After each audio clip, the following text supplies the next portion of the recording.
जब आपका प्रधान अनपढ़ होगा तो आपके गांव का विकास क्या करेगा। यही हाल यहाँ खुर्जा के अरनिया ब्लॉक के ग्राम रोहिंदा का है और ईसनपुर का है, जहां पर प्रधान पद पर जो खड़े हुए हैं उनमें से एक तो अपने आप को एमए बताता है, लेकिन काम उसका बाल काटने का है। दूसरे जो प्रत्याशी हैं वो भी अनपढ़ दिखाई पड़ रहे हैं। लेकिन सवाल यहाँ पर ये उठता है कि क्या अनपढ़ प्रत्याशी जो प्रधान प्रत्याशी हैं, क्या ये गांव का विकास कर पाएंगे। आप खुद ही सुन लीजिए, खुद सुनिए, इनकी जुबान से सुनिए कि ये विकास के नाम पर क्या कर पाएंगे। जी भाई साहब, आपका नाम क्या है?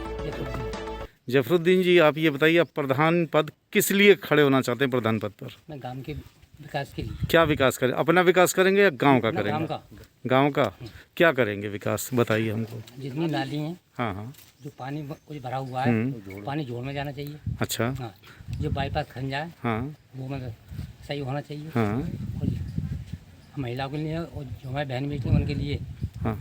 फिर तो ऐसे ही तो पिछले प्रधान भी आए थे, वो भी वादे कर रहे थे। ना मैं वादा पक्का कर रहा हूँ जी, बिल्कुल करके दिखाएंगे? हाँ जी। अच्छा, ये बताइए, आपने शिक्षा कहाँ तक ग्रहण की है? मैंने इंटर पास किया है। ये बताइए, अभी आप क्या काम करते हैं? मैं खेती काम करता हूँ, कुछ भैंस व्यापारी हूँ। भैंस व्यापारी हैं और कुछ खेती करते हैं। खेती। तो ये बताइए, ये वादे सच्चे हैं? ऐसा ना हो कि गांव वाले फिर एक बार आपको वोट देके निराश हो जाएं। ना, वादे बिल्कुल पक्के हैं। कैसे मान लिया जाए कि वादे पक्के? क्योंकि वादे तो अक्सर टूट जाते हैं। मैंने टूटेंगे नहीं जी, मेरा विश्वास है और मेरी जनता पे विश्वास है। नहीं, अगर आपको जनता ने चुन लिया और फिर आप 5 साल तक यही कहते हैं मैं वादा कर दिया है, मैंने निभाऊंगा। काम करके दिखाऊंगा जी मैं। कैसे काम करे? अभी वाले प्रधान तो काम नहीं करे। दो उसकी दाम कह नहीं सकते। नहीं, तो ऐसे तो आप भी इंसान हैं, वैसे ही आप भी हैं। कैसे मान लिया जाए कि आप विकास करेंगे?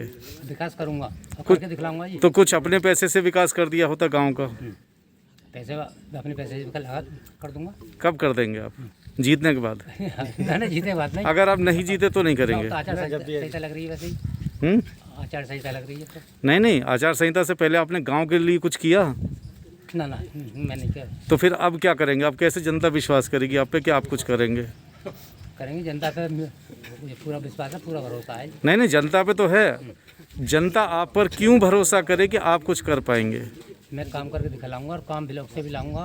अच्छा, और हर हुनर से मैं ईशनपुर की तरफ। मतलब सरकार का पैसे का ही इस्तेमाल करेंगे ना? हाँ, सरकार के पैसे का। और उसी सरकार के पैसे का इस्तेमाल आप कुछ घर में भी कर लेंगे? नहीं ना, ऐसा असंभव बात है। क्यों? ना, अभी वाले प्रधान भी तो कर रहे हैं वही काम। ना वो कर रहा होगा वो। आप नहीं करेंगे? नहीं, आप बिल्कुल साफ स्वच्छ छवि के बनेंगे। साफ स्वच्छ सभी के। 1 रुपया भी नहीं खाएंगे? नहीं खाऊंगा जी। अपना पैसा भी गांव के लिए लगा देंगे? हाँ, लगा दूंगा जी, जरूरत पड़ने पर। तो लगा के दिखाइए। हम जो प्रत्येक धर्म का पालन करने वाले हैं, अगर हम जो है अपने देश की सेवा करने वाले हैं, अपने गांव की सेवा करने वाले हैं, अपने ज़िले की सेवा करने वाले हैं, अपने ब्लॉक की सेवा करने वाले हैं और सेवा करते हैं और सेवा करते हैं। आपने अपने गांव की क्या सेवा की? आपके गांव में तो कीचड़ है। कि हमने मतलब हमारा काम है सेवा करना, ये हर व्यक्ति कह सकता है। गाँव की नहीं, किसकी सेवा करते हैं? गाँव दाढ़ी बनाते हैं, बाल बनाते हैं, सेवा करते हैं। अच्छा, ये सेवा करते हैं आप? दाढ़ी बनाते हैं आप? दाढ़ी और बाल बनाते हैं, ये सेवा है? देश सेवा है ये गांव की सेवा है ये सभी की सेवा, कोई भी आ जाए हमारे पास तो सेवा के तो अगर आप सेवा करते हैं, निस्वार्थ सेवा। निस्वार्थ सेवा, तो इसका मतलब ये मान लें कि आप जब चुनाव जीतेंगे तो सबकी निस्वार्थ सेवा करेंगे? हाँ जी, यानी सबकी दाढ़ी और बाल फ्री कटेंगे? अपने कर्तव्य धर्म का पालन करेंगे उसके साथ साथ। अच्छा, जो हमारा कर्तव्य धर्म उसका पालन करेंगे। तो ये सब बाल काटने के अलावा आप नाली वाली पे ध्यान देंगे कि नहीं? हर चीज़ पर ध्यान देंगे। कैसे देंगे जब आप दिन भर बाल काटेंगे? तो हम क्यों मतलब ये तो हर चीज़ का समय है, ऐसे मैं थोड़ी नारी साहब को करने वाले और कोई आदेश होगा हमारा ये कि आप इस काम को ऐसे करोगे। अच्छा, हाँ, तो ये आदेश देने के लिए आपके पास समय होगा? क्यों नहीं होगा समय? जब आप दिन भर बाल काटेंगे दुकान पे तो फिर कैसे समय होगा? दुकान नहीं है हमारी, और हम तो वैसे ही आप लोगों के पास आके वहाँ की सेवा करते हैं, स्वास्थ्य सेवा। घर घर जाके हाँ, जब आप पैसे नहीं लेंगे तो ये तो रिश्वत हुई फिर। कौन सी? ये नहीं ठाकुर है, नहीं, गाँव के नाई ठाकुर हैं ये। नहीं रुक जाओ। नहीं, मैं जो सवाल पूछ रहा हूँ वो बताइए उसका जवाब। कि अगर आप घर घर जाके बाल काटेंगे, किसी से पैसा नहीं लेंगे, तो फिर कैसे चलेगा आपका काम? हमारा काम क्या करेगा? हम तो जो पहले से सेवा करते हैं, करने वाला ईश्वर है, सबकी सेवा करते हैं। नहीं, तो आप खाना कैसे खाएंगे? मैं जानना जो चाहता हूँ। अब सेवा हो रही है खाने पीने की। अच्छा, ये इनका काम है जो हमें कुछ की। अच्छा, ये बताइए आपकी शिक्षा कहाँ तक हुई है? एमए आचार्य। एमए आचार्य हैं आप? हाँ। तो एमए आचार्य के बाद भी आप बाल काटते हैं? हाँ, सेवा करते हैं। अच्छा, ये हम अपना कर्तव्य अपना धर्म समझते हैं अपना। तो न्याय- शिक्षा के हमने जो न्याय जाति में जन्म लिया है। अच्छा अच्छा जो अच्छा हमारा कर्तव्य है वो धर्म है, उसका पालन कर रहे हैं। अच्छा, शिक्षा के क्षेत्र में आप क्या करेंगे? शिक्षा के क्षेत्र में जैसे भी शिक्षा उस हिसाब से काम करते हैं हम। कैसे? जैसे शिक्षा काम करते हैं। अच्छा, नहीं बच्चों के लिए क्या करेंगे आप विशेष? तो बच्चे स्वयं हमारे पैरों पर खड़े हैं, आपके पैरों पे खड़े बच्चे? अपना कर्तव्य पालन कर रहे हैं। हमें किसी से कोई लेना देना नहीं बच्चों से।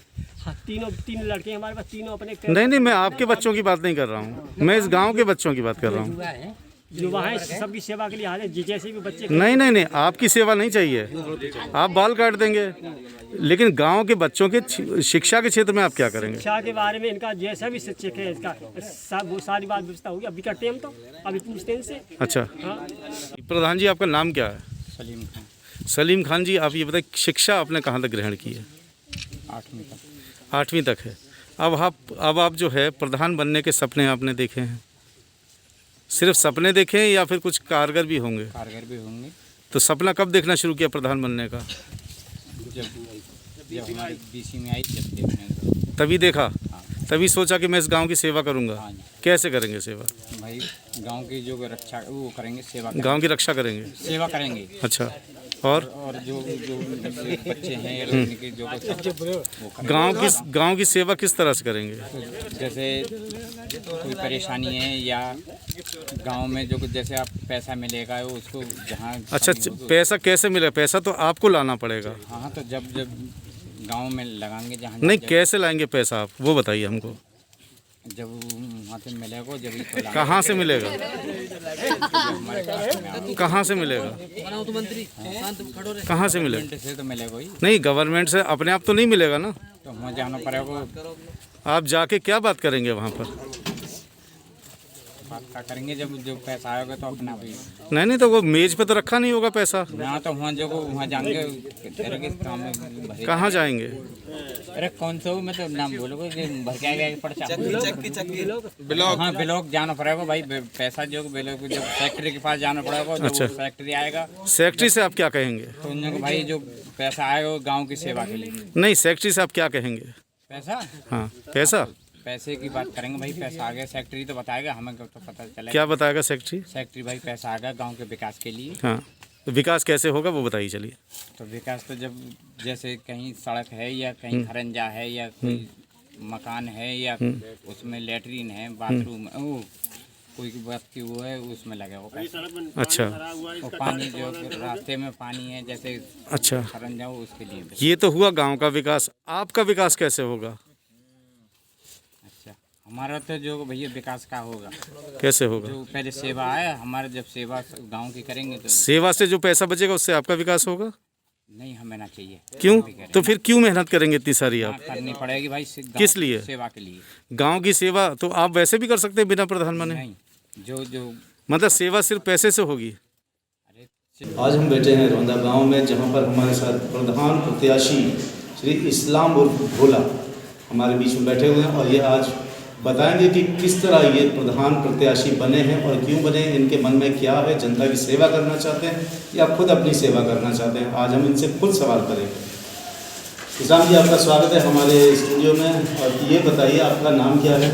जी, मेरा नाम इस्लाम है और ऐसा है गांव के लिए, गांव के हिसाब से प्रधानी हमारे गांव में पहले तो आई नहीं अभी। वैसे गांव के हिसाब से आई, अगर जैसे हमारा नगला बंजारा है यहाँ कभी प्रधानी आई नहीं है, मौका ही नहीं मिला है। और अब की ये बीसी की सीट आई है तो अब की मौका मिला है, ज़्यादा से ज़्यादा कोशिश कर रहे हैं कि एक दफ़े प्रधान बनने के बाद में कि इसका राजनीति का कुछ समझौतन देखना चाहते हैं कि कुछ इसमें अच्छाई क्या है और बुराई क्या है। जैसे लोगों ने बर्ताव करे हैं प्रधानी के हक में, तो जैसे उनकी समझ में आए वैसे उन्होंने करे हैं। बाकी हम भी बन के कुछ देखना चाहते हैं। बात करने से पहले सबसे पहले हम जानना चाहेंगे कि आपने शिक्षा कहाँ तक ग्रहण की? जी, ये तो हमारा मकसद यही है कि ज़्यादा से ज़्यादा कोशिश करके अच्छाई करना चाहते हैं। नहीं, अच्छा ही नहीं, शिक्षा यानी आपने पढ़ाई कहाँ तक की? पढ़ाई तो नहीं, बिल्कुल लगा लो अनपढ़ है। अच्छा। हाँ जी। कहने का तो किसी भी कार्य को करने के लिए एक दिन ही काफ़ी होता है, क्योंकि इंसान से बड़ा कुछ नहीं माना जाता है। लेकिन 5 साल बीत गए, आप देख सकते हैं कि सड़कों का हाल, यहाँ कोई भी गाड़ी फंस सकती है, यहाँ पर आए दिन ट्रैक्टर गाड़ियाँ फंसते रहते हैं और लोग गिर भी सकते हैं। आप देख सकते हैं कि कितना गंदा पानी यहाँ भरा हुआ, सड़कों का हाल कितना खराब है। आप देख सकते हैं कि नालियों में कितना कूड़ा भरा हुआ है, कितनी गंदगी है। ये पानी बाहर भी आ सकता है, सड़कों पर भी आ सकता है और लोग इससे बीमार हो सकते हैं। कोरोना महामारी की वजह से आप देख सकते हैं कि आज लॉकडाउन लगा हुआ है और हर जगह सन्नाटा फैला हुआ है। लेकिन इस नालियों की वजह से जो बीमारी फैलेगी उसका जिम्मेदार कौन होगा? कौन उठाएगा इसकी जिम्मेदारी? कौन होगा इन सबका जिम्मेदार? क्या होगा उन लोगों का जो बीमार हो जाएंगे और जो उनकी जान जाएगी अगर इसकी वजह से, तो उसका जिम्मेदार कौन हो सकता है?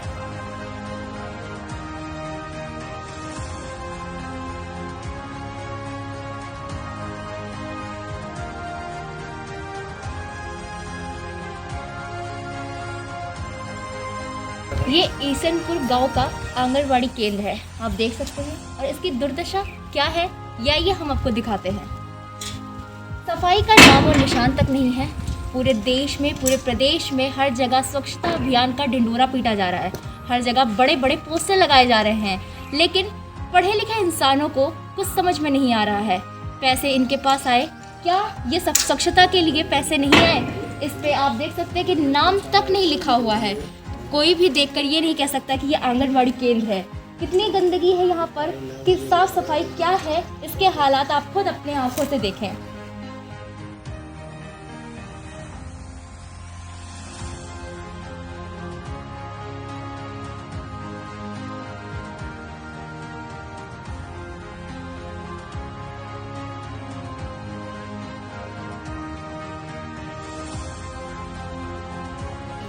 इसमें शौचालय के लिए मैडम जाती हैं, बाकी पूरे दिन और रात ताला लगा रहता है। लड़कियां रास्ते में पेशाब करने के लिए जाती हैं, कई दफ़े बोला लेकिन कोई भी सुनवाई नहीं की।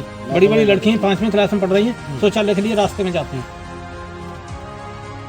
कभी आप लोगों ने टोका नहीं? हमने टोका तो अपना चुप हो जाती हैं। ठीक है, प्रधान जी से बात कर लो, उनसे कर लो जैसा हुआ है। प्रधान जी से अपनी बात की ना? हाँ, हमने भी बात की। तो सब जो भी ऊपर से पैसा आ रहा है, जितना आ रहा है उतना कर दिया। मेरे बस की कोई बात नहीं है। तो शौचालय तो बन चुके हैं ना, उसका ताला क्यों लगा हुआ है? मैडम की बात है। मैडम की वजह से लगा हुआ। मैडम लगाती है ना ताला, तो चाबी मैडम के पास में रहती है। यहाँ के जो प्रधान जी हैं, उन्होंने अपने गांव में 48 मकान बनवाए हैं। किसके? मुसलमानों के। अच्छा। जातिवाद। ईसनपुर के अंदर गरीब हैं, कोई मकान नहीं बनवाया। अच्छा। और रोहिंदा गांव और बंजारा के 48 मकान बने हुए हैं। ब्लॉक पे लिस्ट लगी हुई है। अच्छा। इस वजह से अगली बार खड़ा होऊंगा तो वोट मुझे मिलेंगे। अच्छा। इतना जातिवाद हो रहा था। अच्छा। हाँ, और इसकी इंक्वायरी की जाए। मैं क्या उसमें सभी जातियों के लोग नहीं हैं शामिल? नहीं।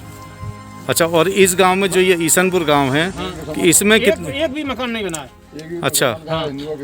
और इसमें संख्या किसकी ज्यादा है? संख्या हिंदू ठाकुर ज्यादा हैं। हाँ हाँ। और 4 घर 5 घर इनके हैं तेली। अच्छा। जो हाँ में आते हैं। हाँ हाँ। एक घर चौधरी नाई का है। अच्छा। बाकी जाटव हैं, हरिजन हैं। अच्छा। इनमें से कोई गरीब नहीं है, गरीब लोग हैं, लेकिन कोई मकान नहीं बना था। मतलब जो कुछ भी हो रहा है जातिवाद पे हो रहा है? हाँ, जातिवाद पे हो रहा है और आप उसकी इंक्वायरी कर सकते हैं। मेरा नाम हरिंदर सिंह है। लेटरिंग आई थी है गाँव में, और 12,000 की चेक दिए जिनकी लेटरिंग बनी हुई थी, और जिनकी है कि लेटरिंग बननी थी उनकी बनवाई नहीं है। लिस्ट में से नाम काट दिए गए। डस्टबिन यहाँ पर पता चला कि कागजों में आई है, लेकिन उन्होंने रखवाई नहीं। मौके पे नहीं है डस्टबिन नहीं। तो आपने प्रधान जी से इसके बारे में कुछ कहा नहीं? कहा है, प्रधान जी सुनते नहीं। वो तो आप जनता है, आपने उन्हें चुना है, तो वो कैसे नहीं सुनेंगे? आपने क्यों नहीं सुना हमें? बार गाँव में आते हैं, चले जाते हैं, थोड़ा बहुत सुनते हुए कोई दिक्कत नहीं है आगे। यहाँ पर लाइट लगी है सड़कों पर? नहीं जी, लाइट नहीं। स्ट्रीट पर लाइट नहीं लगी है? जी नहीं। और ये नालियों को साफ करने के लिए सफाई करते नहीं हैं? नहीं आया जी। 3 साल आए नहीं है। 1 साल तो आया था पहले से जी। 1 साल आया था। नहीं, 1 साल भी नहीं आया, कभी नहीं आया। शिकायतें सबकी हजार हैं। इन्होंने कही प्रधान से, लेकिन प्रधान ने इनकी एक भी नहीं सुनी। सुनकर अनसुना कर दिया। ना नालियां साफ है, ना सड़कें सही है, ना स्ट्रीट लाइट लगी हुई है, और ना डस्टबिन रखाया गया है, और ना इन्हें शौचालय मिले हुए हैं। इतनी सारी समस्याएं 5 साल में वादे करने के बाद प्रधान ने नहीं निभाए। पैसे मिले, वो पैसे क्या हुए, इन सब का जवाब हम चलेंगे अभी प्रधान के पास और उनसे जरूर जानेंगे। जी मुजाहिद अली जी, आप थोड़ा सा गाँव के बारे में गाँव के बताइए। विकास के बाद की बात है कि टोटल गांव एक दो गलियों को छोड़ के इंटरलॉक करा दिया है।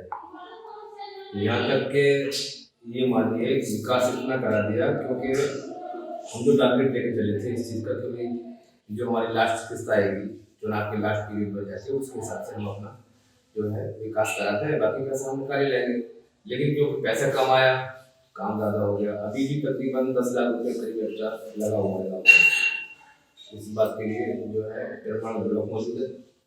देखिए गांव में नालियों की हालत बहुत खराब है। गाँव रोहंदा का सवाल जहाँ तक है, रोहंदा में तो सभी सही ज़्यादातर सही हो चुका है, 95% सही हो चुका है। तो ईसनपुर गाँव में कुछ नालियाँ हैं एक दो जहाँ पे पानी का निकास नहीं है, उसके कारण पानी के निकास की भी वजह है, निकास न होने की भी वजह ये है क्योंकि वहाँ कुछ लोग को ये है कि सब यहाँ से हम नाली में जाना देंगे, यहाँ से नाली में ये कारण बना। अच्छा, एक जो वहाँ पर सड़क जा रही है जो बाईपास कहलाती है वहाँ से, उस पे पिछले कई सालों से पानी भरा हुआ है, तो क्या है आपने कहीं उसके बारे में जो सड़क जो रास्ता एक गांव के बाहर से जा रहा है, शायद रोहंदा में जाके मिलता है, वो रास्ते पर पानी भरा कीचड़। हाँ, वहाँ प्रॉब्लम ये है कि अगर हम नाली बाहर की तरफ निकालते हैं बाहर की तरफ, तो वहाँ कब्रिस्तान है, वो कब्रिस्तान वाले एतराज़ कर रहे हैं इस चीज़ पे, सब हम यहाँ नाली नहीं निकालेंगे, यहाँ गड्ढा हम नहीं खोलने देंगे। गाँव के अंदर अगर निकालते हैं नाली तो गाँव के अंदर लोगों को भूरे खत्ते वगैरह पड़े हुए हैं, वहाँ एतराज़ है सब यहाँ हमारे भूरे हैं, हमारे तो कोई तो तरीका रहा होगा जिससे कि सड़क पर पानी ना भरे, कीचड़ ना भरे वहाँ पर।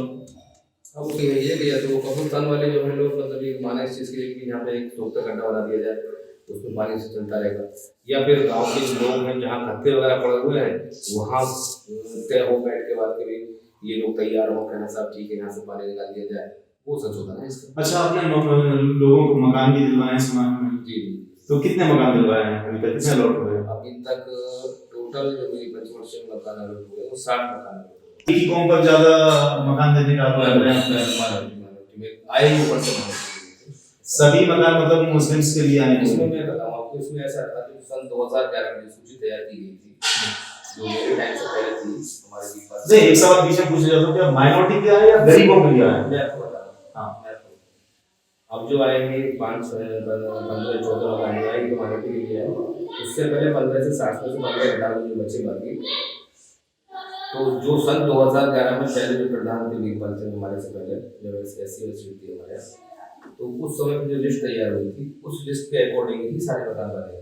नहीं तो क्या उसमें सिर्फ अल्पसंख्यक को ही मिला है, उसमें क्या गरीब और जाति के लोग नहीं हैं? मैं बताऊँ, उसमें जो है जो लिस्ट थी सन 2011 की, उसमें 281 नाम थे।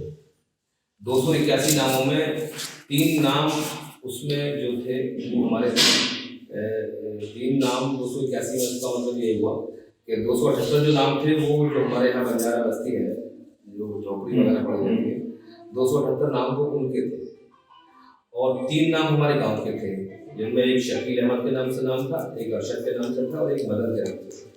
वो तीनों अपार्ट थे, वो मकान बन चुके थे उनके, तो वो अपार्ट में चले गए।